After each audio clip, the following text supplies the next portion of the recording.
Hi there and welcome. Thank you for watching. Thank you for subscribing. Let's continue the story today. This morning it was nice and warm, and now the breeze is ice cold. So I've put on a scarf. My mother said, "You're wearing a scarf all the time. The people will think you're hiding something." I said, well, those who think like that must just keep on watching, because one of these days it's summer and then there will be no scarf. But I'm not sitting here freezing while I'm talking to you, So anyway, I thought that was quite funny. So let me put on my glasses so I can see. So today the story continues. In episode 1, I left off with my daughter undergoing chemotherapy. After being diagnosed with this aggressive leukemia. Remember, I'd started working, temping after my mom was retrenched because she could then look after my kids. And then I'd had to stop when my daughter was diagnosed the first time.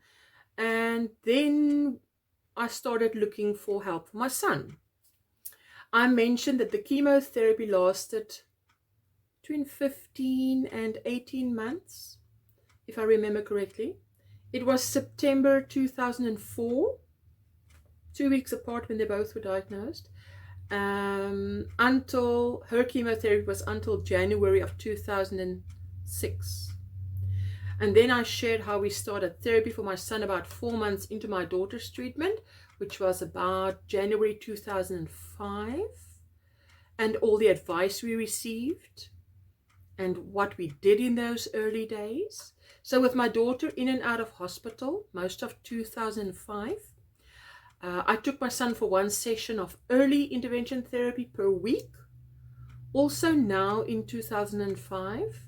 And each session would be a 3-hour session. And it was only one session because that was all we could afford at the time.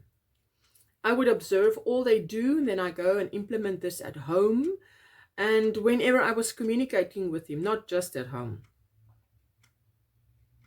In episode 2, I shared about finances and that we did what we did to finance the therapy our kids needed. I just wish that I'd known what I'd shared with you from day 1 instead of years later. So in what I'm sharing with you today, I don't mention fundraising.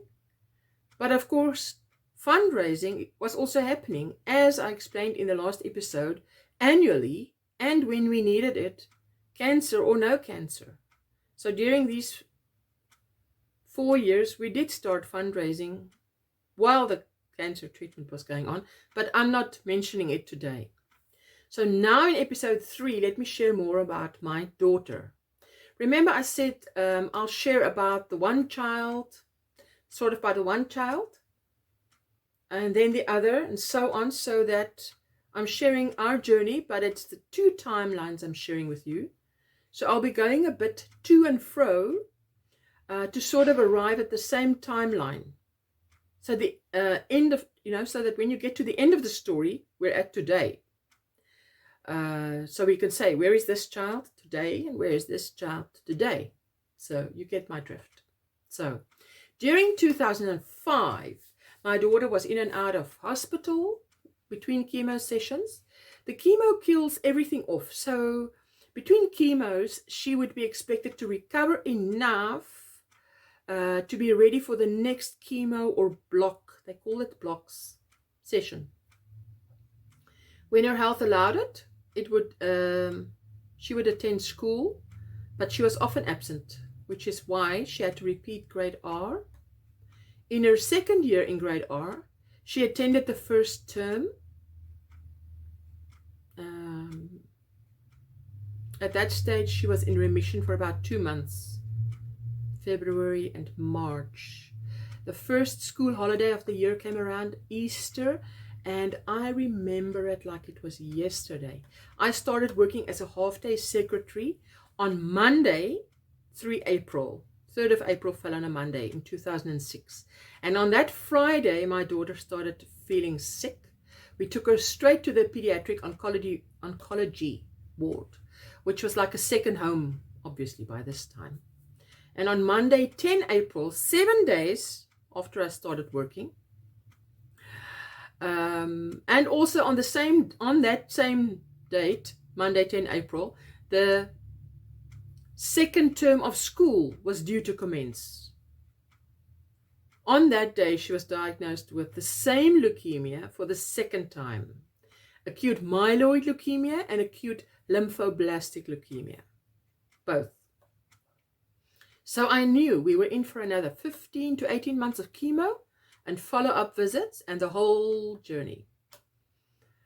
It's not that the chemo lasts that long. It's not the chemo that lasts that long. It's just the whole process of chemo sessions, and each session is followed up by a 2-week period to recover before the next chemo. And there's about 6 sessions, if I remember correctly. And then after the last chemo, it's weekly visits, follow-up visits, 2 weekly, monthly, 6 weeks, 8 weeks, and so it goes on. And then if she's sick in between, of course, we just go straight to that pediatric oncology ward. The other thing that I also remember was that when she was diagnosed the first time, they told us, oh, the prognosis is very good, 8 out of 10 recover, and so on. So if she was now diagnosed again, no one says out loud, oh, maybe now you're the 2 out of 10. Of course, I don't expect them to say that, I mean, would they say it? I don't know. They didn't say it. I can't rewrite history. But I remember everything that they told us the first time. So this, in my mind, this was foremost. So practically going forward, what now happened, because now I was employed, was my mom and I would still be at my daughter's side, 24/7 in shifts like before, but I had to work as well. We needed the finances now for my son's progress. And obviously I was going to see if I can do this. So now we're in April 2006. My son is now in a small group environment, 5 mornings a week. He's been undergoing early intervention therapy since that January of 2005, which then at some point morphed into attending a little class 5 mornings a week. His behavior was better, which is when they would put a child in a classroom setup, usually when they're more compliant and cooperative. The child would be moved from one-on-one therapy to a classroom setup as well. I've also just started working literally a week ago as a half-day secretary at the very same early intervention therapy center. And when I heard that she was diagnosed again, I remember thinking, Lord, you knew this was going to happen. This is no surprise to you. So I'm going to try and make it work because I believe that you want me to work where I'm working now. So let me tell you that what a day in the life of this mother looked like at that time. I would go to work with my son in the car from the hospital. When we arrived at the early intervention therapy center, he would go to class, I would go to my office, and in my mind, I would literally climb into this work compartment. I forget about everything except what is going to happen in the next 4 hours. I had the habit of, as soon as I get into the car, leaving the hospital, I would still think about where I had just come from. But as soon as I took the turn off the N1 highway to work, as soon as I went past that marker, I call it a marker, because to me it was like a note to self. Stop thinking about where you were, start thinking about where you're going. So in a way, my mind would arrive before my body did at work, right? Or wherever I was going. So you understand. I would start thinking about where I'm going to. As soon as I went past that point in the road, I would start in my mind thinking about the task that lay ahead, what needed to be done, problems that needed to be solved, etc. So that's what I mean about climbing into that compartment.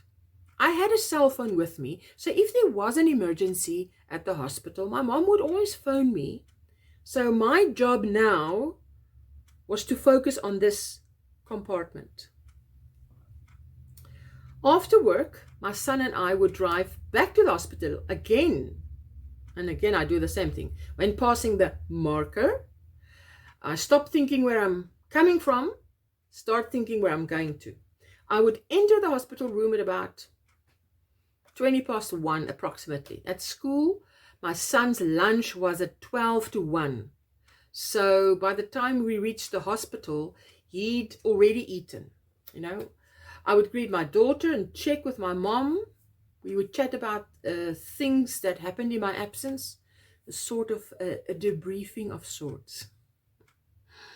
In the room was a recliner. We call it a lazy boy. And I would put my son on this chair and put a receiving blanket, draped over his neck and body, and then just tell him it's time to sleep and speak to him softly. And in slow movements, I would move my hand over his face from his forehead to his chin like this. And every time I move my hand over, obviously his eyes would close. I would also close the curtains, leaving the room darker, so that it's easier to sleep. Not totally dark, that's impossible. Just shaded, is that the right word? Anyway, it was, he was, in this way, I would say, I trained him to sleep on command. That doesn't sound right, but I don't know of another way to describe this. I needed to spend time with my daughter, and he needed an afternoon nap. He got so used to this that later it took less than 5 minutes. When I put that thing on him, he would know what's going to happen. So he closed his eyes. My mom and I would talk in low tones, not whispering, just talking softly, sort of monotone. I don't know if you remember, but as a child, with adults sitting and talking in a conversation as a child, I remember often falling asleep because there were no sudden outbursts of laughter or whatever. Their tones would be the same, so it can sort of rock you to sleep. So I would all in all stay at the hospital for about 4 hours approximately, till about 5 p.m., just after 5 p.m. So I would drive home with my son, and again, same technique. I would leave the hospital, think about where I was going, what needed to happen when I got home. So I would cook, bath, both of us. Then we would eat. Shortly thereafter, by 6 p.m., my husband usually walked into the house. Just a moment. He would eat. My husband would eat. After my bath, I would make ready for work. I'm not going to work. But I would get ready as if I'm going to work. I would dress for work. If my hair needed a wash, I would wash it, blow dry it, as if I'm going to work in an hour. And I would put on makeup, the whole toot. Then I would spend a bit of quality time with my son. Touch is his love language. So I would make sure we spend time cuddling, wrestling, playing. And sometimes I did that just after we got home, before I started cooking, So it was just in that time that we were home that I would do that. Then I would go to the hospital at 7 p.m. with my husband and son in separate cars. Because my husband would come back after visiting hours with my son, but I am at hospital to do night shift with my daughter, at my daughter's side. And at that time, my mom did not have a car, so we would share my little 1100 VW Golf. She would explain to me where she'd parked it, if she'd had it, and if I'd had it, I would explain to her, I parked there, or I got parking there, because it's visiting hours, now. There might not be parking. I'd have to park a bit away, or maybe I get a good spot. So it could be worse, right? I mean, what if we had no vehicle to take public, and we had to take public transport, or we had no money for public transport and we had to walk? In this life, there is always someone better off than you and someone worse off than you. Someone with the exact same set of circumstances, but they have less than you to accomplish the same. So I have a serious attitude of gratitude for all that I have. Let me interrupt myself with an example here. When my children were smaller, about 2 and 4, before all the cancer and before everything, I was at a nursery one day, at Stodel's nursery here in Bell. You know, a nursery where you sell plants. They have animals, play area for the kids. I remember I was exhausted and the kids were behaving difficult and it was hot and there wasn't many people around. And it's a weekday, so most people that would be around would be either a housewife or a lady of leisure, or the rich and the famous, or I don't know, people on leave. Then at the sandpit there, I noticed a mommy. And she was battling, I could see she was battling the same way that I was. Until she turned and I saw she only had one arm. So that day taught me a good lesson. If I wanted to complain any further, I thought, you've got nothing to complain about. She has to do exactly what you're doing. But she has one arm. I have both arms. Shush. Back to what I was saying about arriving at the hospital. When I arrived at the hospital, it was usually visiting hours, between 7 and 8 p.m. So my daughter would get visitors, her uncle, my husband's brother and his wife, or friends or family, and definitely speaking Afrikaans and English together here, definitely my husband. He would always visit. Every night he would visit his daughter. Then my mom would share any info I needed to know, and then come home after visiting hours at 8 p.m. to bath and sleep and whatever she does to prepare for the next day. And when it was time to sleep for myself, after I've sorted out my daughter, obviously, I'm by her side sorting her out all the time, I would go and sit in that recliner, in that lazy boy, and kick it out and sleep with my makeup on and my hair is done. I'm ready for work the next morning, but I need to get a night's sleep in. So I'm sitting in this lazy boy. And I would take a sleeping tablet. And that worked perfectly because it made me sleep. But if I needed to get up at night, then I could do so. But if I needed to then fall asleep right after that, I could. And why I say the sleeping tablet worked is because it would work out by the next morning. If I have to get up by 5 a.m., I don't feel groggy, which is what you want. So to me, that's the crutch I used. I told you I'm a great believer. If you need a crutch when your leg is broken, have the crutch. Anyway, the next morning I would get up, have breakfast, and they usually have breakfast quite early in the hospitals. I mean, those of you who've ever visited someone in hospital or you've been in hospital, you know. So my daughter and I would have breakfast together, and then my mom would arrive with my son. My husband would leave for work at about 6 a.m. So my mom, remember I said we lived on the same property and we rented her house and she stayed in a granny flat at the back of the property. So my mom would sort of come, on duty from time, that time, because now when my husband goes to work, she sort of comes in and dresses him and feeds him and leave to come and sort of deliver him to me at the hospital. So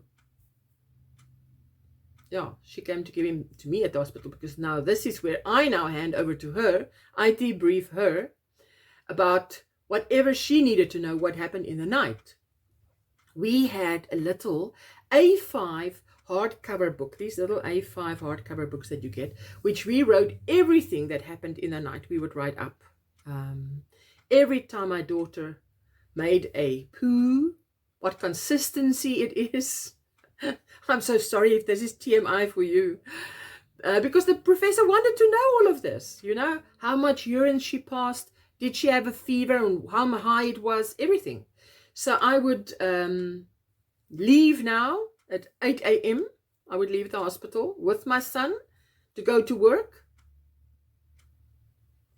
So that was, again, everything happens like I've explained it.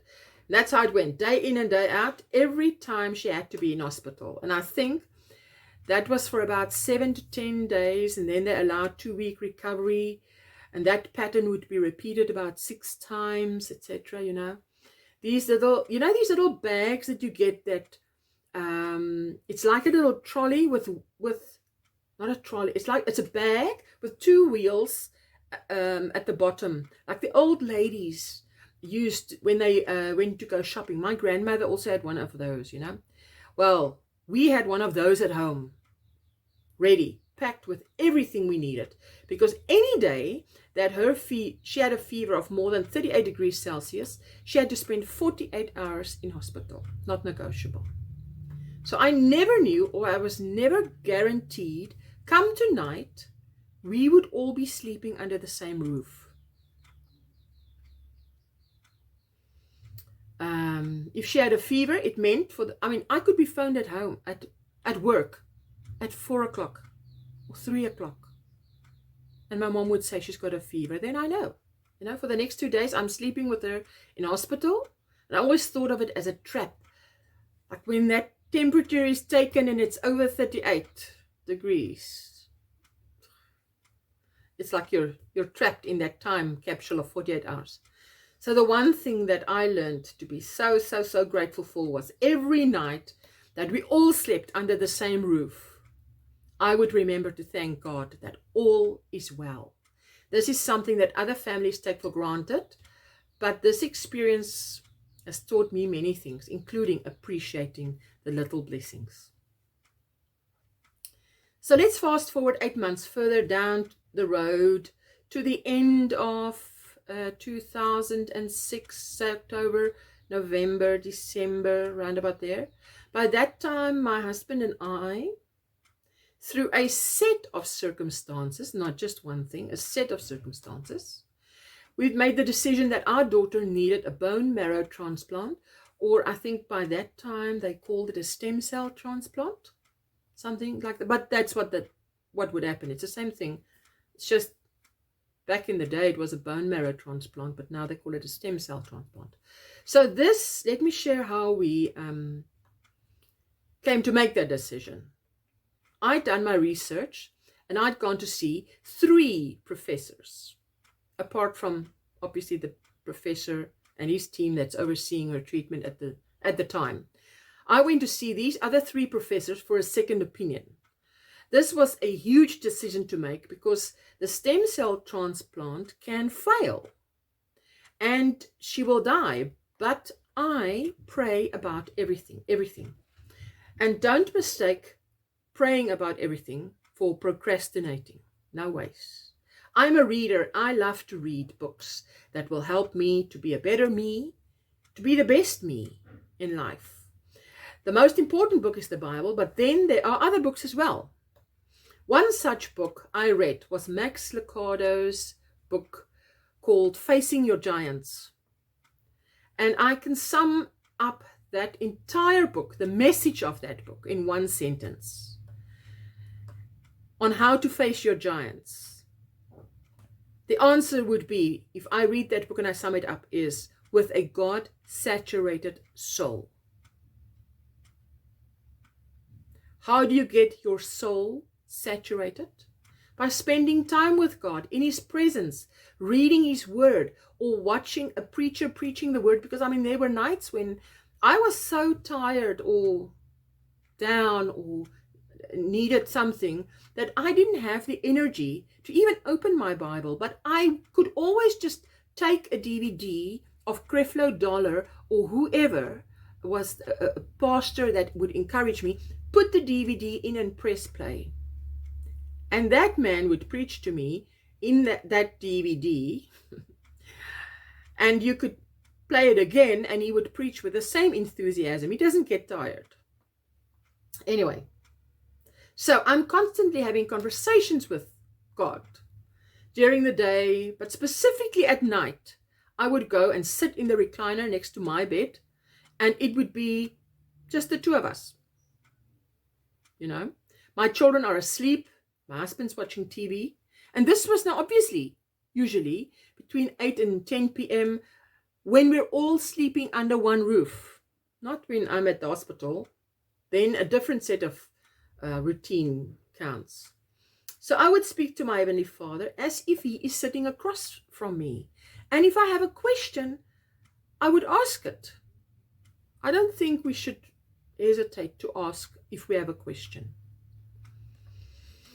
Sometimes I would ask the questions and the answers would come, sometimes straight away, and sometimes it would take weeks, sometimes longer. Sometimes I would find the answer in the Bible on my lap, or I would get an answer through this message I'm watching on this DVD. Pastor is preaching and whatever. So the transplant decision in front of me was a huge window of opportunity that would pass. So there was no time to procrastinate. You know, this whole cancer experience was to me like facing a giant. A decision had to be made within a specific time frame, and it was a life or death decision. And the last thing you want to do is make a decision that I will regret, you know. So I'm going to make absolutely sure that whatever decision I come to, it is going to be a decision that I'm able to live with, whatever happens. That is why no one can really make decisions that is this big for you. You must make decisions you can live with so that there is no regrets. Even if you make a decision that's wrong, you make the best decision you can with the information you have, and then when you look back, you know, I did my best. I mean, even today, I preach to my children, do what you know is best, and when you know better, do better. Do what you know is best, and when you know better, do better. They hear it all the time from me, you know. So that when you implement that in your life, when I definitely do, it helps with having no regrets. Whenever you look back at something, you can always say, I absolutely did my best, and I couldn't do better then because I didn't know better. Anyway, one of the factors that helped me make the decision to opt for the stem cell transplant was that in my research and getting more opinions, I had interviews with each professor. Every time that I had an interview, I would take two people with me, one on this side and one on this side. I just thought it was wise to do that. I wasn't going to go it alone, and my husband couldn't be there every time. So, on my left was one, on my right was one. And before the meeting, we would have a pre-meeting. And in this pre-meeting, we would each decide what questions was going to be asked. What did we need answers to? So we're going to ask these questions, and we would agree. If I ask this question, whatever the question is, and it was answered, I would write down the answer. And while I'm writing down my answer, he would ask his question, and when he gets his answer, he would write it down. And while he's writing, this one she would ask the question and write down her answer. So that by that time, I'm ready to ask my next question. Because the professor's not going to wait for us. We don't want to waste his time for a very long time. You know, you can't wait for us to write down everything, but we don't want to miss everything. We want to capture everything. So in this way, we didn't miss any answers. Then after the meeting, we would have I always laugh at this word, debriefing. It sounds so formal, but it means you discuss what was discussed. So to discuss, we then discuss what we found out, what that means to us, and how does this information take us forward into making a decision for or against the transplant? Because we were being advised against the transplant. The general advice was wait for the cancer to come back another time, a third time, in other words. So, but in my last interview, I asked a few questions, and the answers sort of made up my mind for me. One question was, Professor, now these questions, what I'm talking about now is the professor that was the current professor, not the three other opinions I went to get. So, how long have you worked at this hospital?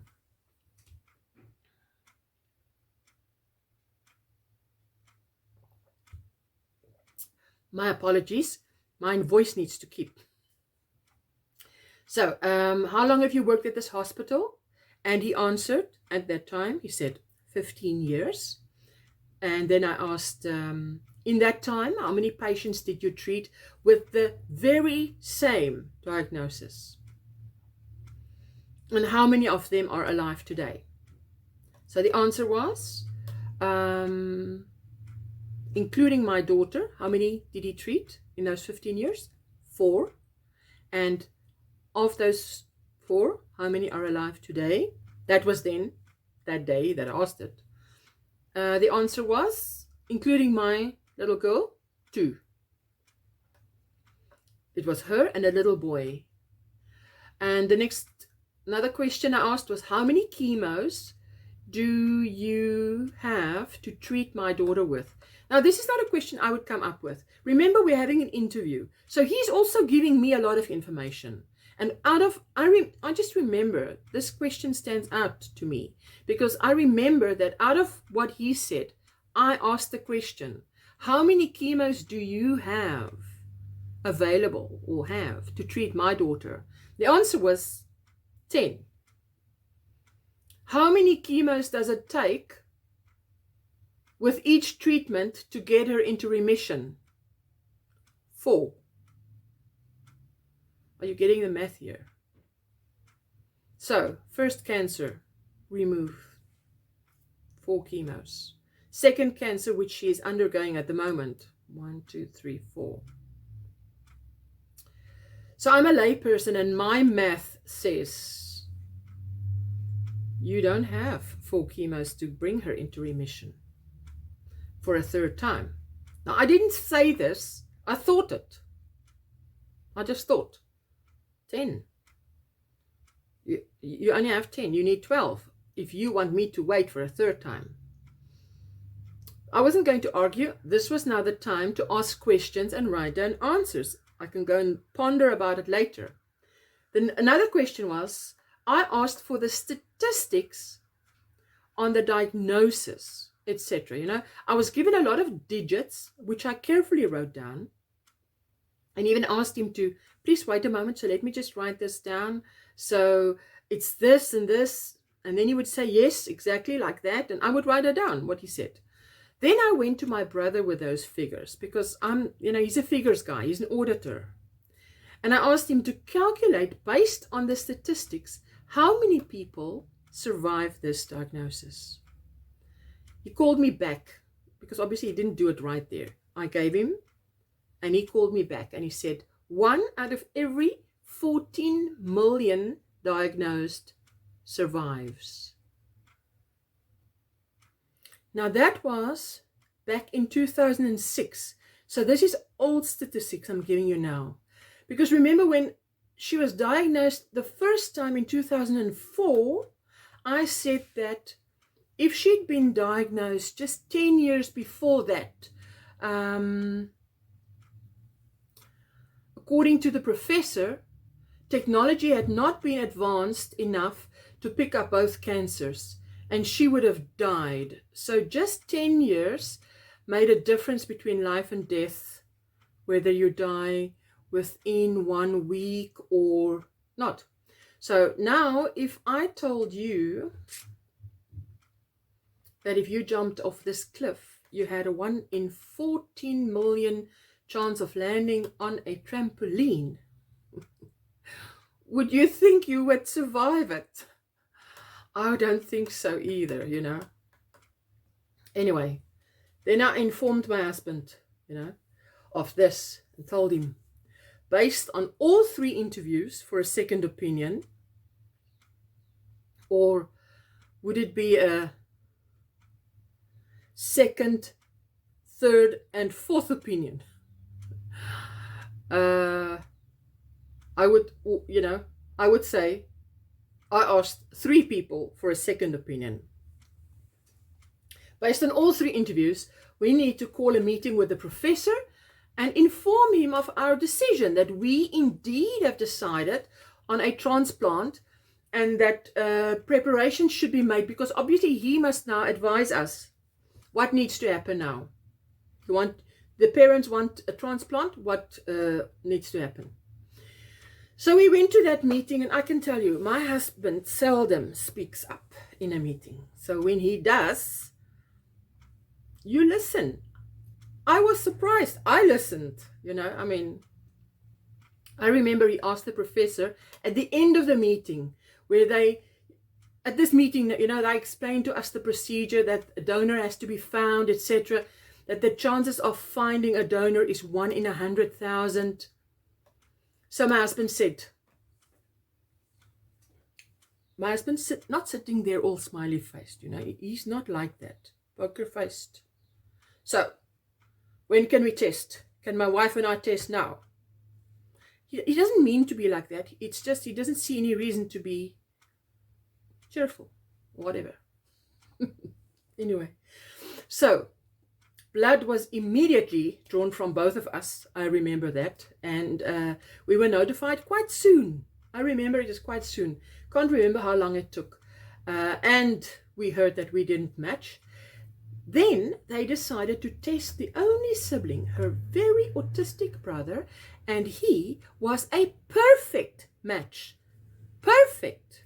No need to go and look for that other 900,000 minus 1. To me, that was my yes from God.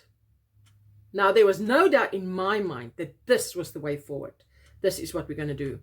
That's how we decided to opt for the stem cell transplant. So we're at the end of 2006 now. My daughter's chemotherapy ended. The radiation therapy and the cortisone therapy is scheduled to start round about this time. Remember, I said we're now in October, November, December. So I can't remember how long it lasted, but at the end of her therapy, we went into this radiation therapy and the cortisone, and the transplant had to be done at the end of chemotherapy. Let me rather put it like that. Followed by radiation and then cortisone. Otherwise, if we waited, then she would have to undergo the chemo again, because it's a requirement that before a stem cell transplant, you have to undergo chemotherapy. So the end of her treatment was the perfect time to go straight into a transplant.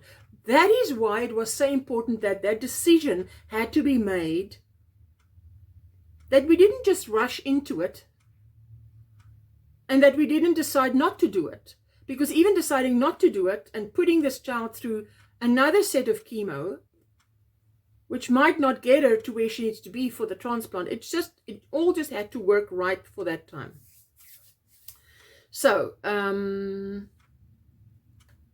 cortisone treatment was booked, radiation therapy as well. I think it was only in the radiation therapy that I stood just outside the door. Everyone did, Otherwise, I was with her, and if she couldn't see me, she could hear me, because every so often I would speak up. I would just say to her something like, "Mama is here.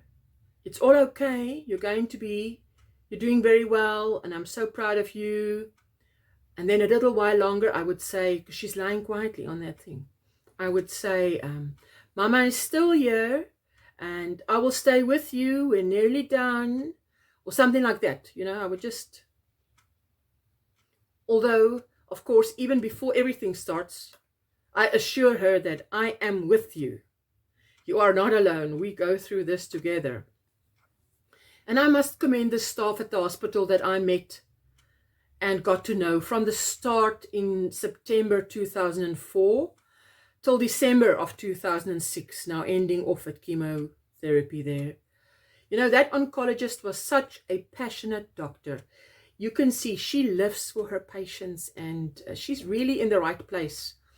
She allowed me to attend certain procedures, like when they had to draw bone marrow. It's not usual that you allow you're allowed to attend. I mean, you don't allow the parents really to attend. I don't think it is procedure. But we'd built up quite a good rapport, and she trusted me as I trusted her. And she knew that I wasn't, I'm not a freak out mommy, and I'm not going to interfere. And yes, there were some other circumstances that also led up to the point where I was allowed in. I respected the rules, and I also acted respectful as well towards them. So every so often they had to draw bone marrow because it would look like she's in remission, but that is where the cancer goes and hides, in the bone marrow, the professor told me. So I think in total they had to draw bone marrow about 4 to 6 times in all those years between 2004 to the end of 2008. So over a period of approximately 4 years, give or take a few months, I still remember thinking, you know, someone out there bought and paid off a car in the time, from the time we started to the end of this whole cancer drama. What a thought. Another little thing I'd just like to mention that stood out for me at the time was the occasions when they had to draw bone marrow. They would come in and they would put on her ear a little monitoring device. I don't know what to call it, on her earlobe, you know. Now, at her young age and in her mind, she'd come to the conclusion that that earring, as she called it, caused her to feel bad. But it was really just a monitoring device. The sister told me that, and but immediately after, like minutes after they put that on, they would inject the sedative into the stent line, which ran into one of her heart chambers. You can see I'm really a lay person translating directly out of Afrikaans here. Anyway, so she would start crying and screaming, "Not the earring, not the earring, no mama, no, I don't want the earring, don't put it on." So it would go on like that. So now let me give you my take on this moment that happened about 6 times. This is not the time to be sympathetic and all soft and gooey with my child. You be with your child the way you want to be, but my child, me and my child, that moment was not the moment to be sympathetic. Why not? Because I want to help my daughter through this. And being all soft and, "Oh, my sweetie, we have to, shame," is not helping her help herself. Because, to be quite honest, I can't even help her if I want to. If I could, I would take her place. But I've got to help her to help herself, because she's the only one in that moment that can help herself. And I can help her. I'm the next one that can help her. So I would think about it like this. Compare it to a general and his soldiers. They're facing the enemy and they have to fight. And the soldier is afraid because it's his first time facing real combat. War broke out. There was little time to prepare this little farm boy for the battleground. So now ask yourself, what would help that soldier, that young little soldier, most? A general that says, "Oh, my boy, I'm so sorry you have to go through this shame, it's okay." Or the general that says to him, "You do it, you can do it, remember your training, focus, you're not alone, I am beside you, we will do this together, do it." You decide. But I'm telling you what I decided and did way back when it happened. And that worked for my daughter. So when my daughter would start crying and screaming, just like I just explained now, and I just need to mention here as well that they would inform me about 2 hours to 3 hours before the time, we need to do this at that time. Sometimes they would inform me 24 hours. It's usually within 24 hours that they tell me. The oncologist would tell me we need to draw because of whatever reason. So now I wouldn't tell my daughter that at the time. I would tell her 15 minutes before the time. So, because what would she do with that knowledge? She would only work herself into a frenzy. I don't want to, and that, to me that's like torture, and I don't want to torture my daughter. So I monitor what reaches her little ears. So her freak out would start from the time I tell her. So it would be 10 minutes, then they walk into the room. Then she really freaks out, because now it's like they're ganging up on her. Cries and cries and cries is what I mean, she screams. So that is when this Sergeant Major takes that little soldier's head between her hands and say, eyeball to eyeball, stop it, quiet, listen to me, stop. We have to do this, but I'm with you all the way. You're not alone. Bear with me. Focus. Mama is here. Mama is with you. I'm going with you. So I would do that. I'm like this with her, this close. And I'm putting my hands on her cheeks and like flaps on her eyes so she can only see me and focus and just zoom out everybody or anybody else that is in that room that is freaking her out. So then she would calm down considerably, because it would be a fluid moment. I give my little soldier the command, and we immediately go into battle, like I would call it. The bed is pushed out, and as I said, they would push her into the room where the procedure will be done. I would stand outside the room, suited up, and the doctor would just nod when I can come in. I would enter, and I would bow down next to my daughter's face and speak to her calmly. Mama is here. You are not alone. I'm with you. This will be over soon. Mama is here. And I'm calm and collected, not soft and gooey and not shouting. I'm calm and collected because I am what I want her to be. I am what she needs me to be, her strength, because she is helpless and weak. So I'm not heartless, everything but heartless. I mean, some of you might listen to this and think, oh, you're heartless. I am what my child needs, My heart beats for my child's welfare.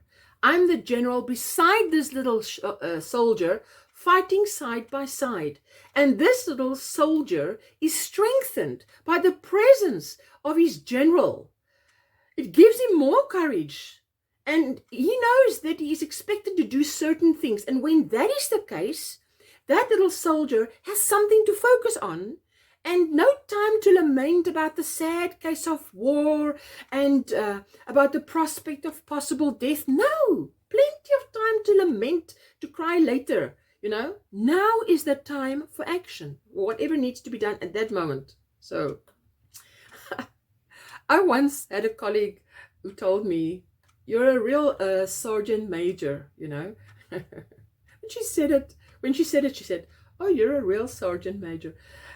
And I said, but come and live my life. And you'll soon see a Sergeant Major is exactly what is called for in my situation. People can judge what they want. If they don't live in your shoes, they don't have your child. That's why you were given your child. I was given my child. By the way, when I'm with my child in war, I note every word that I say to her. I don't make promises I can't keep. I don't say things that do not add value to that specific situation.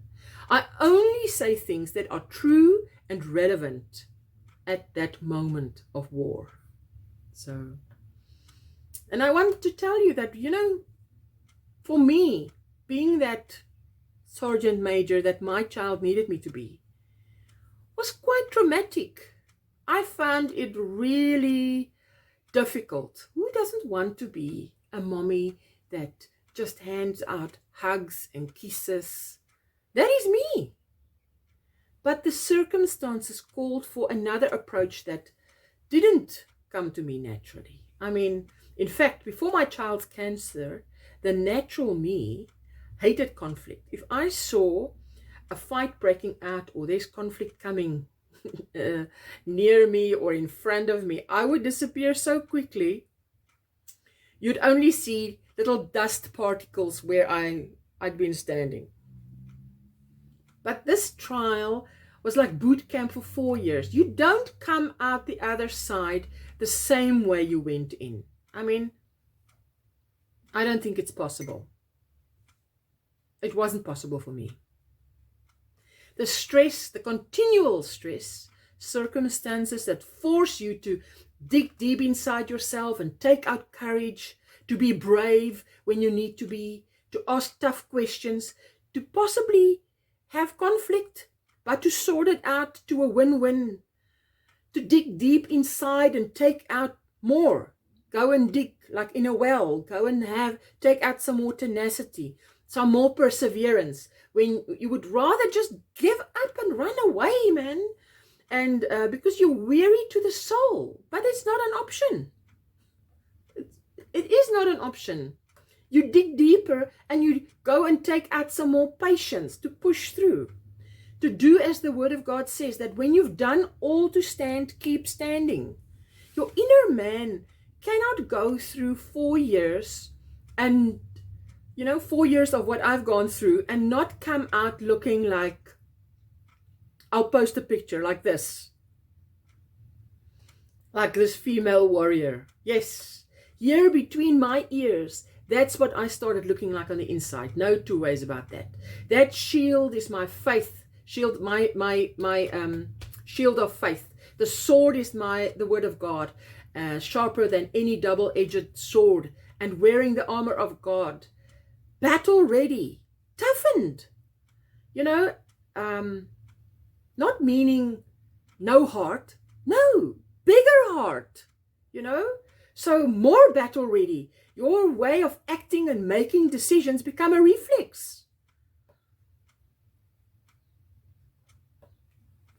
My daughter received her transplant on January the 10th, 2007.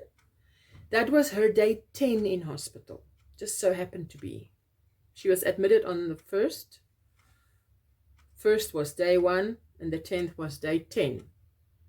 On day 10, on her day 9, they harvest from the donor, and on day 10 she receives what was harvested.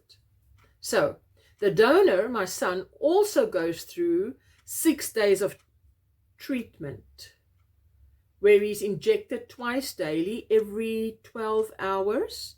And it's important that that injection is given at the end of every 12 hours. That it's not 15 hours and then 10 hours, and then it has to be every 12 hours. The professor really stressed that. So obviously we were now at a different hospital, because when we opted for the transplant, we had to choose between those 3. And the reason I chose the hospital that I did choose, the only reason, was because they had a pediatric oncologist on call or at hand. The other options did not, and I know the value of a pediatrician. If you have a child, you need a doctor that has specialized in children. That's my opinion. Adults and children are not the same, in my opinion. I think if they were the same, then we would just have GPs. We wouldn't have pediatricians. So that's my opinion. So my son had to have a certain amount of blood drawn from him, obviously on his day, before his day 1, which was her day 3 or 4. So we took him off. He had to have that blood drawn because they put him on that special machine that harvests the stem cells, and they have to have his blood to start off the procedure, as he can only have an X amount of blood outside of his body at any given time. That's how it was explained to me, and that's how I remember it. So we took him to the hospital ward, and then blood had to be drawn from this 5-year-old little boy.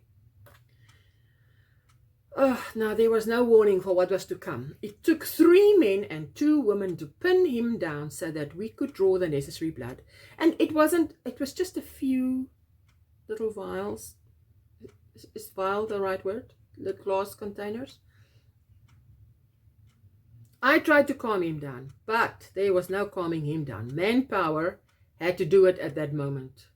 And of course, there was no way you could have foreseen that he would have reacted so badly. And I mean, that he would resist so much either. So the next visit, the next time we took him to that same ward, he was screaming as we came down the passage. And after that visit, he started pooing in his pants again. So the program director and I had, of the early intervention center, had a conversation, and she said he would regress because this is so traumatic for him. So I must inject him every 12 hours. The oncologist and the professor agreed. I had to give him pre-med every time, and then I had to inject him in the skin on the stomach. Now that sounds bad. I hope you're not too gooey, but I mean, his little stomach is as flat as this. So it's literally like taking a little skin and then just injecting. I mean, and he's given pre-med. I wouldn't know if it hurt. Probably.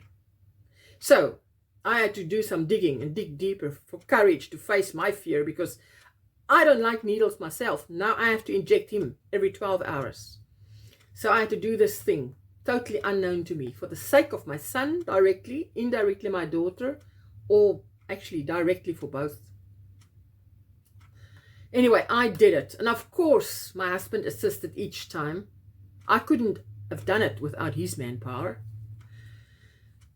And then I must just mention that my son's immune system would build up resistance every 24 hours against any pre-med, which resulted in a chase for another pre-med daily for the next 5 days. Because you give him the pre-med, tonight it works, but you can see it's not working like it shouldn't. Tomorrow morning it doesn't work.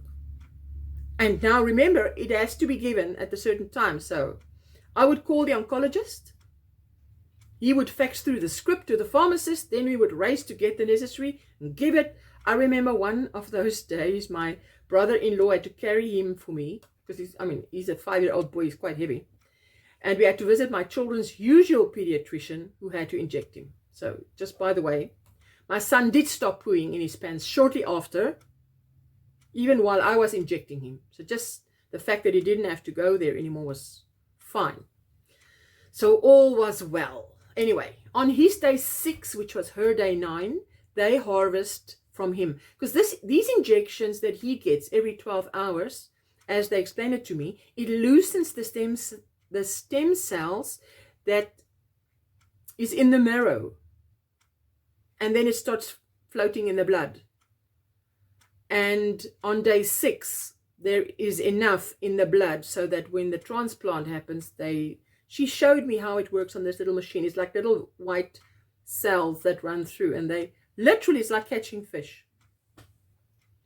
Anyway, so he goes into hospital that morning. He's admitted. Of course, I'm at his side. The stent is inserted in his groin, but every so often he would come to. And as he did, he would just like attempt to pull out this stent. Hi, mamma mia. That happened about 4 times. And each time we paged the oncologist, and he would come and my son would be out. So he sort of thinks, why did you page me? No sooner did he leave, my son wakes up again and it's panic stations. I'm restraining him, and that little Indian lady who the professor insisted she must do this procedure, because I think in the children's field, she's the best in that. And they actually specially flew her in from Durban. She was marvelous. Anyway, this little Indian lady would be checking here, checking the machine, while I'm restraining him, and the nursing staff is paging the doctor, until this oncologist was fed up, I think by the 4th or the 5th call, and he upped the dosage, and my boy was finally out. That day, the 7 hours I spent standing next to his bed felt like 1 hour. I don't know if any of you have ever had such a day where so many hours can feel like so little. Usually it's the opposite, you know. A minute can feel like an hour. Not that day. I remember afterwards they said to me, it's 7 hours. And I thought, this felt like 1 hour. That is how quick it went by. Now it's important that I say here, in consultation with the professor, we agreed that we would harvest enough from my son. In the event that the transplant was a failure, we did not have to waste time and put my son through this trauma again, but that there would be enough stem cells for a second try. Because he explained, I mean, obviously, I think I've already said, there's no guarantees. The stem cell transplant can fail. And you can try again, because we asked, is that it? Or if it fails, can one try again? And he said, no, one can try again.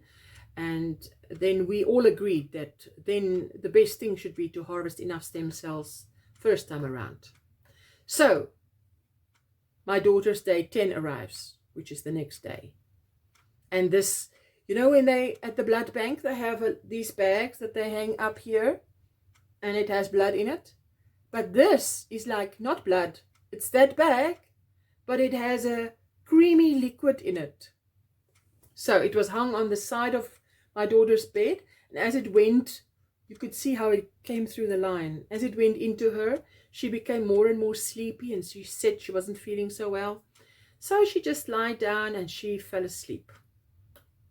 So in her room, I had put up a poster that I'd made, not a big thing, just an A4 poster. And on it, there was a scripture, and the scripture was Proverbs 18, verse 21. The power of life and death is in the tongue. And I would speak health and restoration to her body, and I would speak death to that leukemia. And I'm talking about now she's lying in the bed. She's asleep or whatever, and I would be speaking death to that. And I speak health and restoration to every cell in your body. My daughter is used to me doing that, whether she's awake or asleep. To her, it's not strange to see mommy reading aloud or stopping and praying over her, whatever. So, I feel I have a mandate from God who gave me this child, like he gave you your child. So in the heavenlies, my word over this child carries authority. So I would use my tongue and speak life, because I firmly believe that your miracle is in your mouth. So I'm going to speak it. If that word says the power of life and death is in the tongue, I'm going to start speaking. Because if I can somehow make a difference, I'm going to do it. And you're just wagging this lifeless thing in your mouth? How easy can it be? My daughter stayed in isolation, in the isolation ward for 1 month. I said she was admitted at 1 January to 31 January 2007. In that time, my mom called me one day to say that, she can't cope any longer. So I asked my boss for permission, special leave, and I spent the last 2 weeks by my daughter's side. She was now age 7 and she would turn 8 in 5 months' time. Fully potty trained, of course, but because they gave her this medicine and would then have to pump it out of her with water, intravenous, obviously, water. They give you the meds. Then they hang up the bags and bags of water that has to pump it out. Because 15 minutes or half an hour too long in her system, and the side effects were so bad. So with all this water going through her, she made a wee. It felt like every 10 minutes. So anyway, that's what it felt like. Now you can imagine the disruption in sleep at night if you have to wee that often. So I put a nappy on her at 10 p.m. and I would get up and change that nappy about 3 times during the night so she could have a good night's sleep. Never underestimate the value of a good night's sleep. In the Second World War, they killed off soldiers with attack strategies that robbed them of sleep. And the death toll increased so much that when they investigated, they found that the soldiers with severe lack of sleep would fall sick easier, they succumbed to circumstances, and some of them just up and died, you know. So I'd read many articles on that. I knew the value of good sleep, even for me, so that I'm able to function well, to make good decisions with a mind that is rested. So if I needed a chemical like a sleeping tablet to help me, then I took it. I'm a great believer in using a crutch when you need it and then putting it away when you no longer need it. And that's also important. Don't get hooked on the stuff. Use it when you need it and lose it when you don't. Anyway, in the meantime, my boy was continuing with his classes at the Early Intervention Therapy Center, and I saw him only when he was brought to the hospital daily outside the ward. I would sit with him there was a little visitors thing with a couch. It seemed to us, because he couldn't speak fluently yet, or, you know, he wasn't talking enough that we could find out what he was thinking, that he'd come to a conclusion that his sister must be dead. This is now my opinion. Because if I fetched some different toys for my daughter from home, he would push me out of the room. He did not want me to touch her toys or anything that belonged to her. They shared a little room, remember? A little room, a normal room. Because we stayed in this 2-bedroom home, my mom's home. So by that time, we had a camera, and I dressed and showed him, look, Mama's wearing this and this. And then I would go to the hospital and take a video with my daughter, myself, and I would ask her to tell him. I would explain the situation to her and say to her, I want you to say on this video, you know, I'm okay, I'm in hospital, I am coming home, I just can't come home now to see you.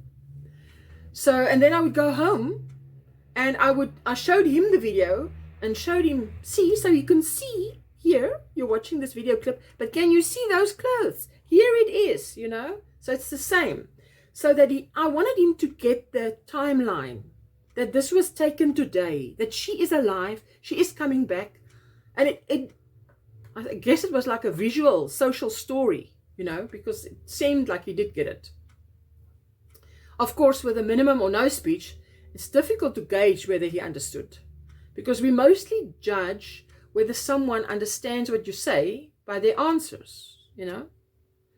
And if that person can't answer you, then you need to wait and see if they implement what you've said. You dig deeper for patience.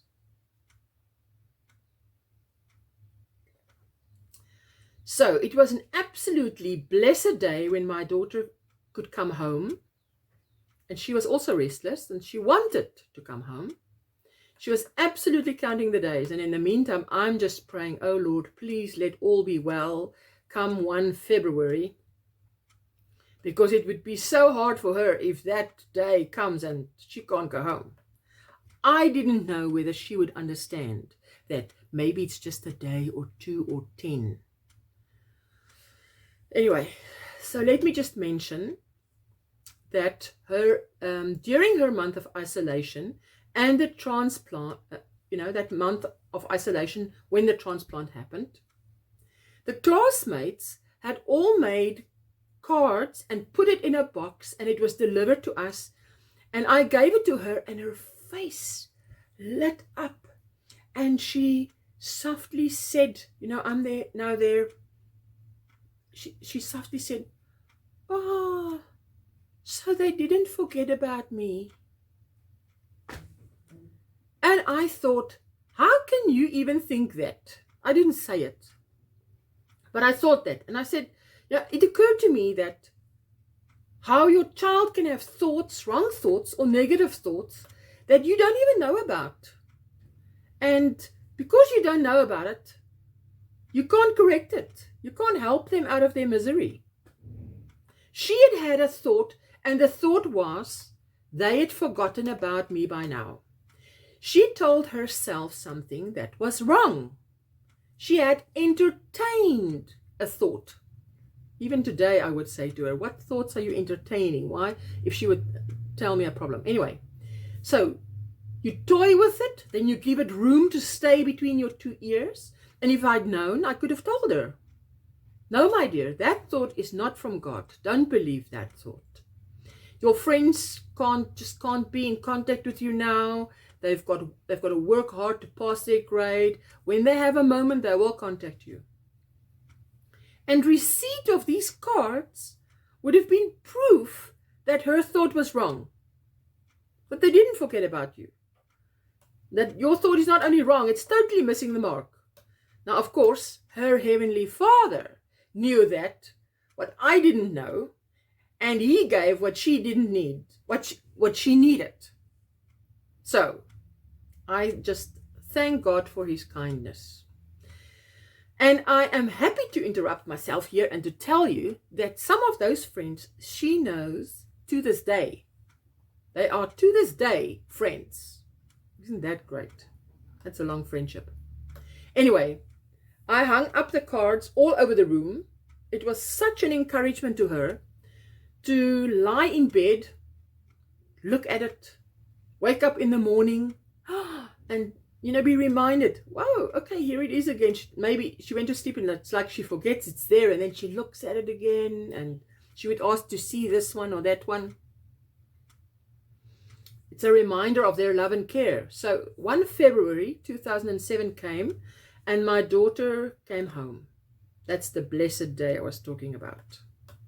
So I've mentioned that she had a Broviac, which is a stent.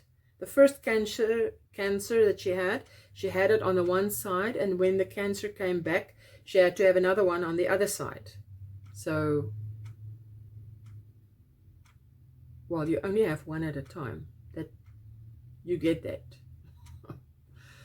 Anyway, it used to hang in a little bag. All the children had that. All the children that had Broviacs had that. It's of material. They make a little thing and then just a little bag, and that you put the end of that stent in that little bag, and it hangs around the neck. And one of my worst fears in those 4 years was that a child at school would grab her by the chest and playfully and pull that thing out. Oh, that was just... I prayed for that thing not to be pulled out. And I would dress her with a tight sleeveless vest that kept that pipe in that little bag flush against her skin, and then layers on top. If anybody grabbed anything, grab a layer. Not. But I also explained to the teacher, oh, please look out for this. During the 1 month in isolation, my mom and I also noticed that, I'm just now quickly jumping back to this month of January. From one day to the next, she had like a lapse in recall. She would, for instance, say the apple is as blue as blood, but she meant the apple is red. Or that the toy is as green as the sea, but she meant as blue as the sea. She meant blue. It took me now previously, like a year before, when we noticed this problem, to fix it. It took me 3 weeks of 5 coloring sheets per night, handing a color crayon to her and saying to her, blue as the sea. And she would say, blue as the sea, and she would color in. Then I would say, red as blood. She would say, red as blood, and she would color in. Green as grass, and she would color in. Yeah, anyway, that fixed it. 3 weeks of that fixed it. And here, after all the radiation and the chemo during that 1 month, from one day to the next, I heard that sentence again, that wrong sentence. I said to my mom, listen. My mom came the next day and I said to her, listen. There. She said it again. Yesterday it was still fine, now it's gone. Listen when she talks. It's gone. So all it meant was, you have to redo that. So you dig deeper for some more. Go into the well. Dig for some perseverance and tenacity. Giving up is not an option. Let me tell you something about giving up. Giving up is not just giving up. Giving up is signing up. If you give up on a healthy diet, you sign up for overweight and poor health. If you give up on smoking, you sign up for healthy lungs. If you give up on brushing your teeth, you sign up for rotten teeth. If you give up on your marriage, you sign up for divorce. You can make your own list. Giving up is a luxury that hardly any of us can afford. Giving up is a lie that a person buys into as an option while it is not an option. It has never been an option for me. I would love it to be an option, but it isn't an option. I read a quote on Facebook in this year by Angela Emua. She's also a mommy. Great mommy. And she said, children with autism do not need perfect parents, but parents who never give up. I can relate to that. So for the rest of 2007, my daughter was often home with only her grandmother and her great-grandmother for company. And that resulted in her having a lot of mannerisms like a real little old soul. For instance, she would sit with her little leggies crossed over like a little lady on a chair, and she would voice an opinion. She would say what she thinks about something. And I would say why I differed. I would give my opinion, and she would think, she would sit like this, and she would go, you've got a point there. Just like an 8-year-old going on 108, eh? Anyway, after the transplant, in the next 5 months at home, we picked up behavior that was really difficult to figure out. She was crying a lot, but if I asked her, no, she's not in pain. One day I remember I got so exasperated and not really frustrated. It's just, your child is crying. You know, I took her to the oncologist and I told him, you have to examine her. She has been miserable and crying now for 3 days on end. Just try and find out, is it physical? Do a physical checkup. I just want to rule out any underlying physical problems. Is there anything that we can do? More tests, anything to get to the bottom of all the crying? I just can't stand the crying and the whining any longer. We've got to help her. He examined her and he asked her to do a bunch of stuff, which she did. She complied, is the right word, I think. Then he sort of indicated to me, you know, like, it's in the head. So I asked my husband, my daughter, to wait outside, and he explained to me that he couldn't find anything physically wrong. He thinks it's psychological and definitely in the head, and I should have it checked out. So now remember that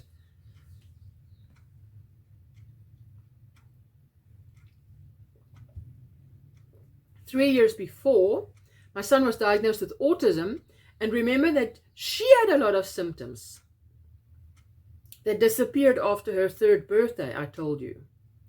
But now a lot of those symptoms had returned.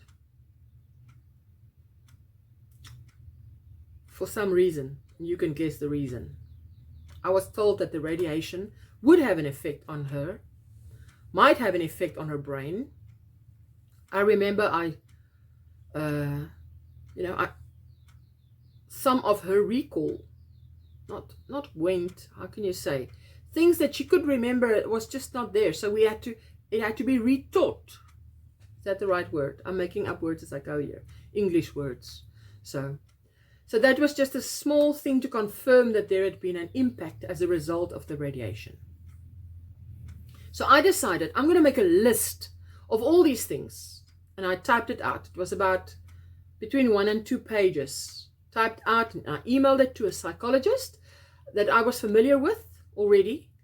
You know, I'd been to a few times for other things, and asked if he could see her to see what is the matter.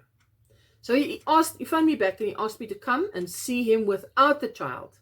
Then told us, just having read all that I'd explained there, it is definitely Asperger Syndrome, which is a higher form of autism, not higher form, higher functioning form of autism. As the child can speak, but there are problems with social interaction and how she interprets events and the world around her and what happens to her. So 3 years after my son was diagnosed with classic autism, my daughter is now diagnosed with higher functioning autism, Asperger Syndrome. During this time, this is now after the transplant in January 2007, and we're heading for May or June 2007. So we started now with tutoring for my daughter, one-on-one tutoring, because she couldn't go back to school yet.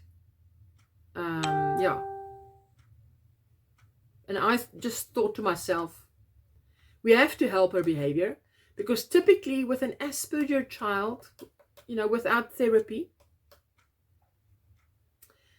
let me just tell you how she experiences the world as, for instance, by 10 a.m. something bad will happen to her or something she dislikes, and she would emphatically state that it is the worst day in her life. By 1 p.m. something good happens, and she would emphatically state that it is the best day in her life. So we're living in these hills and valleys and hills and valleys in one day. It's just one day. So it's exhausting, not only for her, but also for those around her. It's exhausting. Because if someone tells you, I'm having the worst day of my life, they're having it not just for 1 minute, for a few minutes. Excuse me. But with the right coaching, they get better. And they understand how to interpret what is going on around them, and then equilibrium is restored, balance is restored, which also makes her happier in her own skin. So that can definitely be coached away, as is my experience. Well, I can tell you definitely today it's something of the past. I remember one day one of the tutors asked me, she's a close friend of me now, but she asked me, why does your little girl never smile? I had no answer. I didn't know the answer at the time. The second reason why we started tutoring, and we didn't wait any longer, was that I told myself at one point, I don't know what will happen in the future. If this cancer will come back, there are no guarantees, but if we can get her to read, maybe she'll enjoy reading as much as I do, and then she can help herself and have some independence, keep herself busy, in those long periods that she is bedridden. If any of you are readers, you know how much joy you get out of reading, so it will make life better. So here I need to mention that I know that she was on some medication that she still had to take once a day for about a year after the transplant. And the quantity was minute. I think it was like 1 drop or 1 milligram a day. All I know is it was very little. But I remember that 24 hours after she stopped that medicine, her smile was back. So I might not have known, to me that was significant. I might not have known why that tutor asked me why your little girl never smiles, but I thought to myself, that's the only thing that we've changed. We haven't changed her diet or any other medication. Only this one thing was taken away, and my child is now smiling. So I couldn't help wondering whether that medication, might have made her feel depressed or bad or moody or down or what. Anyway, in 2008, the next year, she repeated grade 1 and passed. Yay. So in 2009, in grade 2, nearing the end of grade 2, we found out that, as is many times the case with Asperger Syndrome, and there is a statistic to this regard, that she had a little comorbid problem with her eyesight. She had a little eye defect which caused her to really battle to read, but it cannot be detected cosmetically. I mean, looking at her beautiful husky blue eyes, you would never say that there is anything less than perfect. Plus, she, during all this years of being in bed, she had started working with clay. And she used to make the smallest, minute little miracles with clay. So you wouldn't think there's anything wrong with the little eyes. Okay, so now this is what was wrong with the eyes. So let me give an example. She would stare at, I'm now helping her with homework. She would stare at the 3 letters. I've got it stuck up on the wall. For cat, C-A-T. In Afrikaans, K-A-T. And now she must read it. Now she takes 45 seconds. I'm timing her. 45 seconds before she's saying it. And I'm thinking, what is the problem? Say it. Just say it. So, now, why did it take us that long to find out that she's got this eye problem? Because she's clever. In class, they had to read a sentence or two below a picture. You know how you read in that grade. But because she battled to read, she would memorize what sentence goes with what picture. So, when she's asked to read, she would recite the words from memory. You know, sentence goes with that picture. And if she got a word wrong, the teacher at school and I at home would think, oh, she just got a word or a letter wrong. Until I cottoned onto this. Because I would ask her, she would read a word that starts with, say, an M. But the word in the book starts with a K. So, why are you reading a word? You're saying a word that starts with an M. This word in the book doesn't even start with an M. It starts with a K. Anyway, so I had her eyes tested by Mr. Warren Wagner.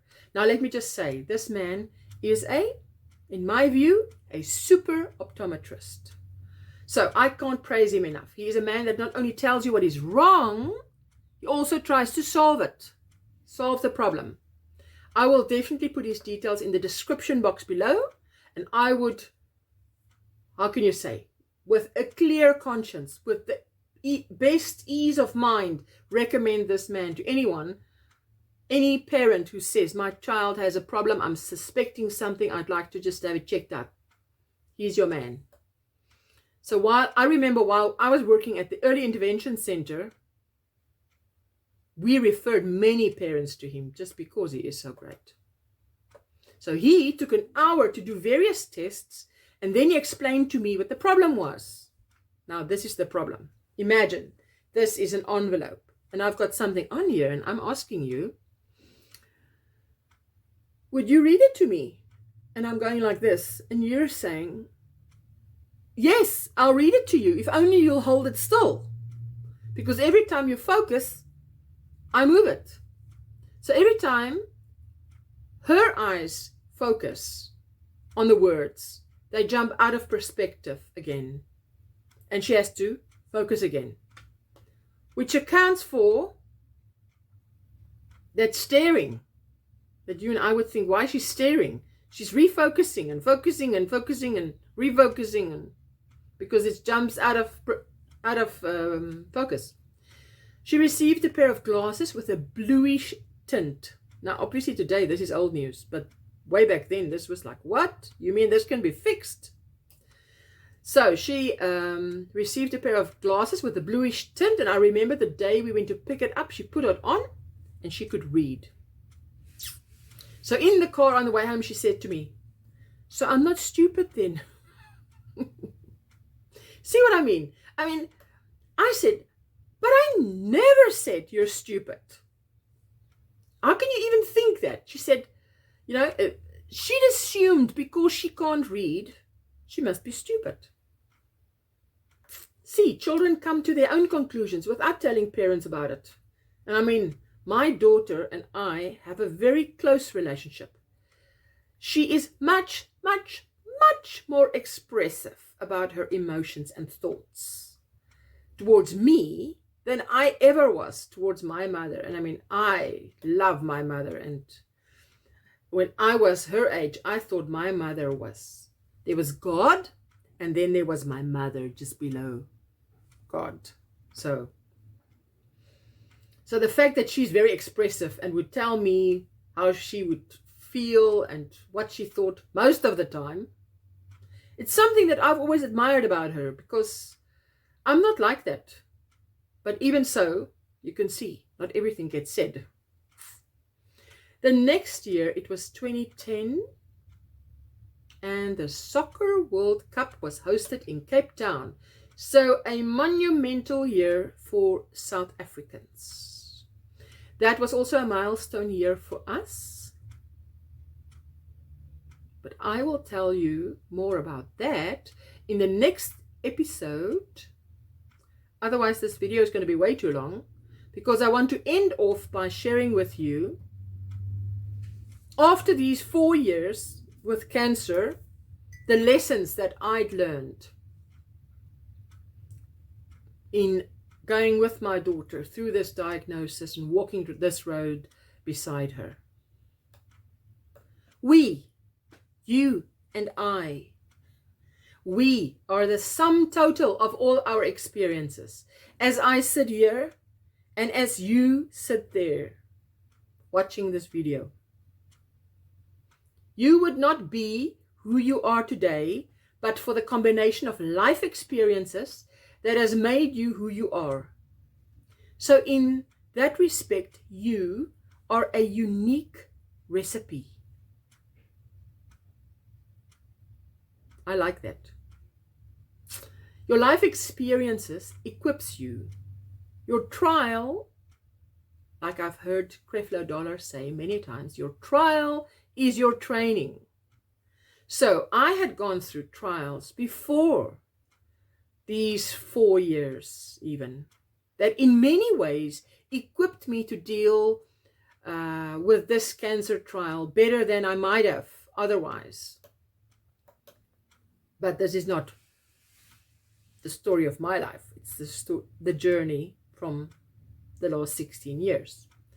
So none of us, not you, well, maybe, I don't know about you, you can speak for yourself, but me, I would not enroll for such a course in the School of Life if there was something like that. You know, I definitely would not. And if I had any say in it, I would insist that my name be removed from that list. You don't sign up for this. I am a Christian, and as a Christian, I believe that it is true what the Word of God says, that He makes all things work together for the good of those who love Him. Everything, even the bad things that we think is bad things, that is bad things. I mean, this cancer was no joke. He can turn it around for my good, because after all, He is God.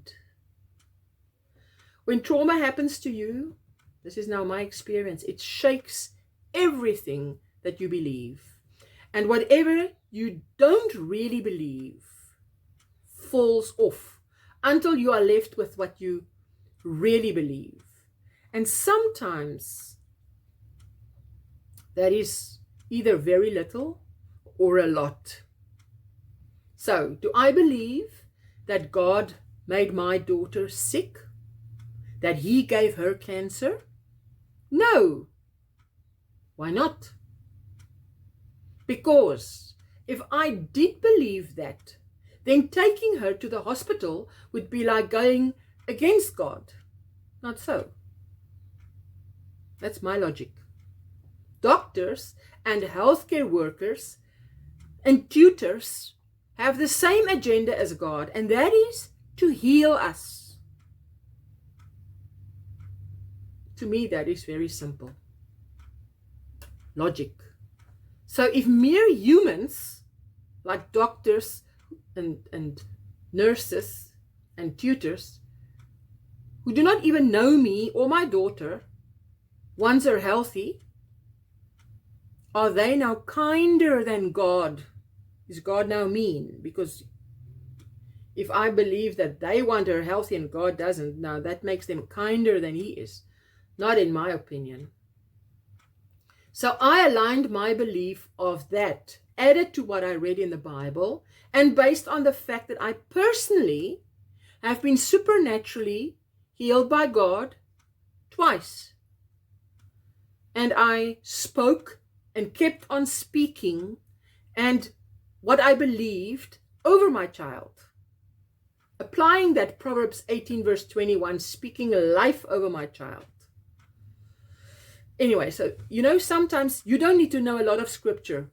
And I remember during these 4 years, there's a verse that says, I think it's Philippians 4 verse 7, do not be anxious for anything, but in everything by prayer and petition, make known your request to God, and the peace of God that surpasses all understanding will guard your heart and mind in Christ Jesus. In that time, especially in that first cancer, that one verse, I said they can cut it out of the Bible and take the rest of the Bible. That verse meant so much to me. That was it. It kept me standing. So you don't have to know a lot. When my daughter was diagnosed the first time, I had a conversation with God, like I often do. Although it took me 10 days to get to that conversation because I was in shock and just coping from day to day. And I sat there in her hospital, next to her hospital bed in the room, and I stated my case, like the Word of God says. Come and state your case.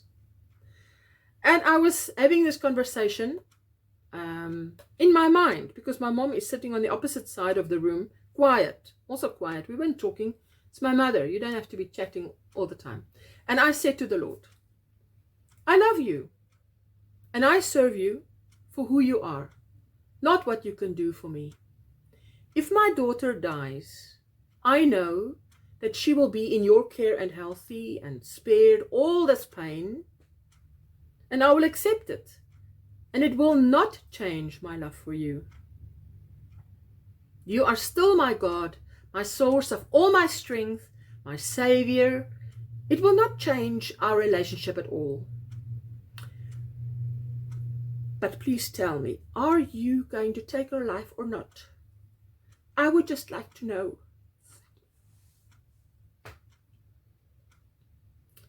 And the answer just came to me in my mind. I've already saved her life. This is just a test for your faith.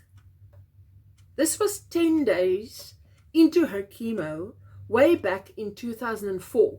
I sat there next to my daughter's bed. I was looking at her suffering the side effects of this chemo, which my aunt, who's a teacher, said was the worst side effects she'd seen in a child with cancer. And I was asking, so now my next question was, how did you save her life? Here she is, looking so terrible. And then at that moment, my mother, sitting opposite the room, said something out of the blue. Ask the doctor, what would have happened if we did not pick this up? Because remember, I told you she wasn't sick in the previous episodes. And at the time, the doctor couldn't even find anything wrong with her. Now, the oncologist was standing in the passage just outside the door, and I stood up and I took the 3 steps that was necessary to bring me to his side, and I asked him the question. And he said she would have died within the week. You see, I told you, God always answers my questions. Not always that quick, though. So I went to sit down. I told my mom, and I went to sit down, and I'm now in my mind saying to God in another conversation, because now I've got the answer. Because he said, I've already saved her life. This is just a test for your faith. So now my mom asked him what would have happened if we didn't pick it up, and he says she would have died within the week. So obviously this is now after a week. So I now know that he has saved her life. So now because God is God. You can ask him anything. I don't think he is surprised by anything you can come up with, or I can come up with. So I say, but what sort of test is this? If you're already giving me the outcome, it's like cheating. You've just told me the answer, and I've already told you the stand I'm taking. I mean, so like, Lord, you're telling me this is a test for my faith. You've already saved her life. So where's the test now if I know you've saved her life? But remember, the cancer came back. And this time the odds were much higher against us. So I found out in hindsight. So now you see the answer to that question came at the end of the 4 years. So I found out in hindsight that it was the fact that it was so drawn out, that it took so long, that was really a test, because you can get very tired of standing, you know. As the Bible says, after having done all to stand, keep standing. So to keep believing, you feel like you want to give up. But remember what I told you about giving up. It's not an option. So this journey with this cancer took 4 years, and it felt like a very long 4 years. Even so, without being surrounded by people who loved and supported us in this time, I don't know if I could have done it. I mean, I don't think I could have done it. I thank God for all those people. My husband took the second diagnosis of cancer very bad, and at that time did not want anything to do with God. He was so shocked. I remember he walked down the passage and he cried out, "How can God do this to a little girl, and a second time?" I know his brother said to him, "She can't, you know," because, I mean, but shame, the man was heartbroken. Obviously, it meant that the first time he felt that he must have felt probably that was God's doing, even though he didn't tell me that. He felt that a loving God would not have allowed this. I must say, as I sit here today, that my husband's faith in God is totally restored. So that is good news.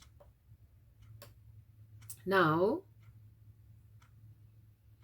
if you know of someone that was diagnosed with cancer, and they're in hospital and they're very sick, and you're one of those people who say, "I don't know what to say to someone with cancer. It's so serious. You know, you haven't had the experience yourself, so you're afraid you'll say the wrong thing. So I'll rather not say anything. And because I'm not going to say anything, I won't be visiting either, because I'm embarrassed to go and not having anything to say." Let me encourage you as the mother of the cancer patient. Something that meant the world to us in that time was the people who just arrived at the hospital, the ward door, and said, "I don't know what to say. I don't know what to do. I don't know how to comfort you.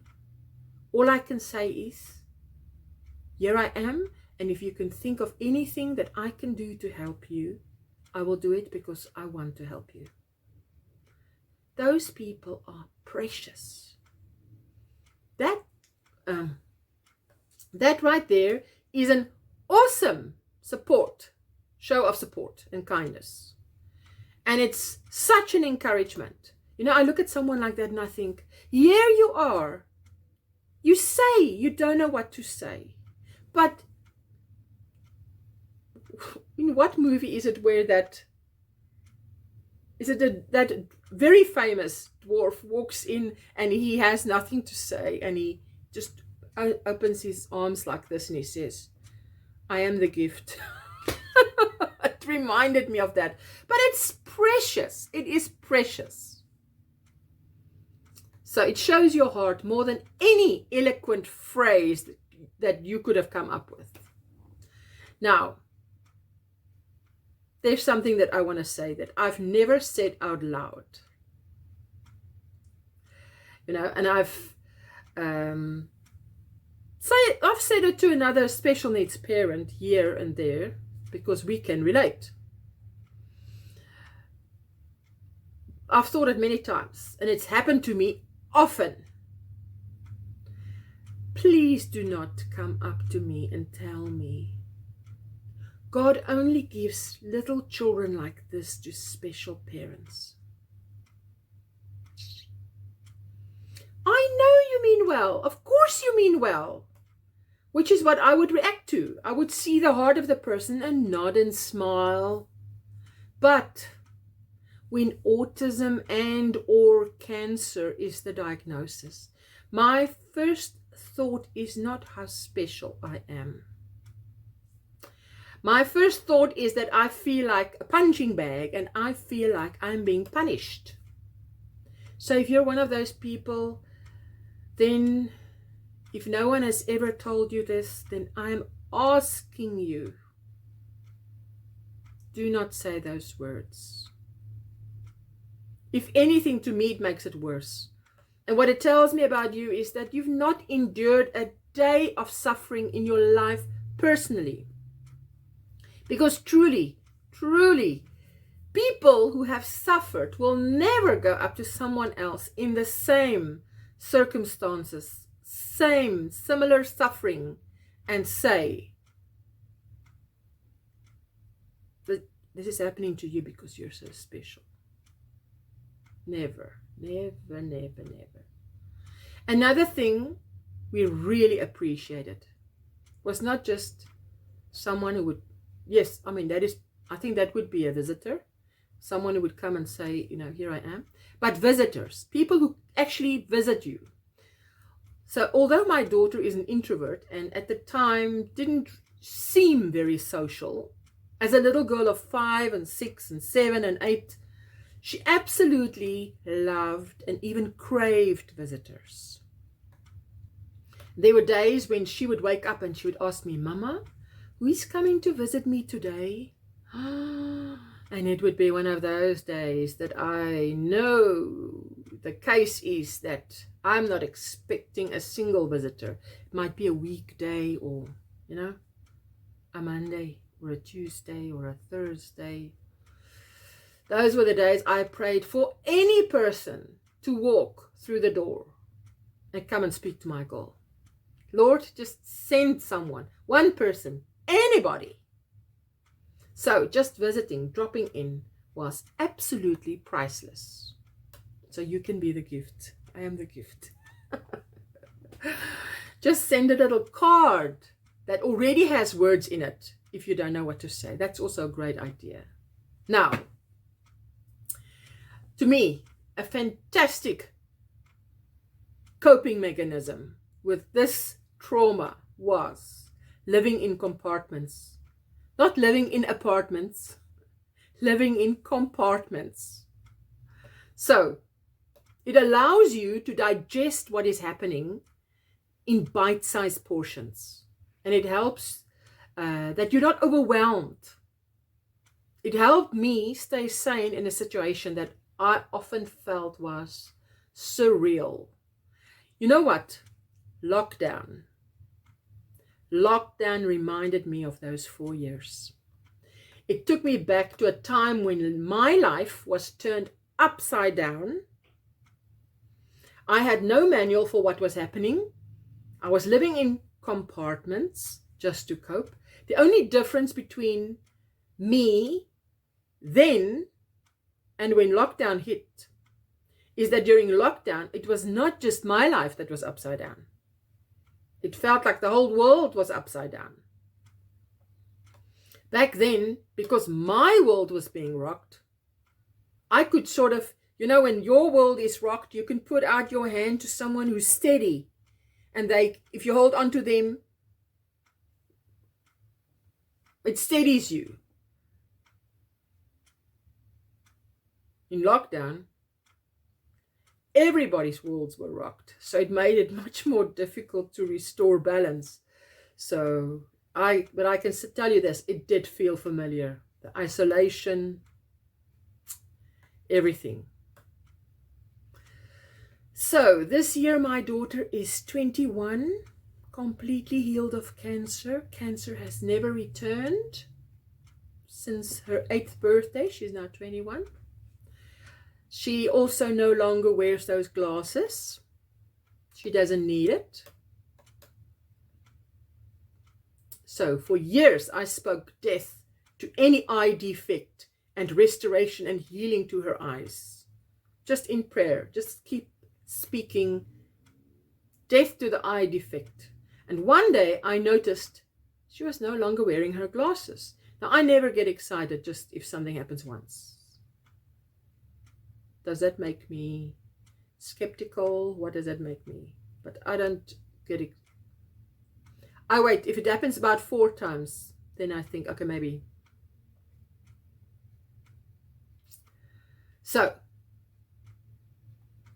it's very important that we speak life over our children. And if it is difficult for you to believe the life that you speak over that child, then speak death. Speak death to that sickness. Tell her to shrivel up and die. You don't have to stand there next to her. You know what? I would be in my room and I would be speaking it. And I'm speaking it over my household. I'm speaking death to this eye diagnosis that she got in the name of Jesus. Shrivel up and die, and restoration to both your eyes. Perfect restoration. Because the power of life and death is in the tongue. So your miracle is in your mouth. Start speaking. Anyway, this is the end of today. Thank you so much for watching. I hope that this episode wasn't too sad for you. I'm happy that it is in the past, and after sharing it with you, I would also like to close the book on that chapter and look forward, because I'm a firm believer that the best is yet to come in my life, my son's life, my husband's life, my daughter's life, in your life. So if you like this video, give it a thumbs up. If you want to get more videos, subscribe. And if you have a question, put it in the comments. I'm looking forward to our next conversation. God bless you. Stay safe. Bye.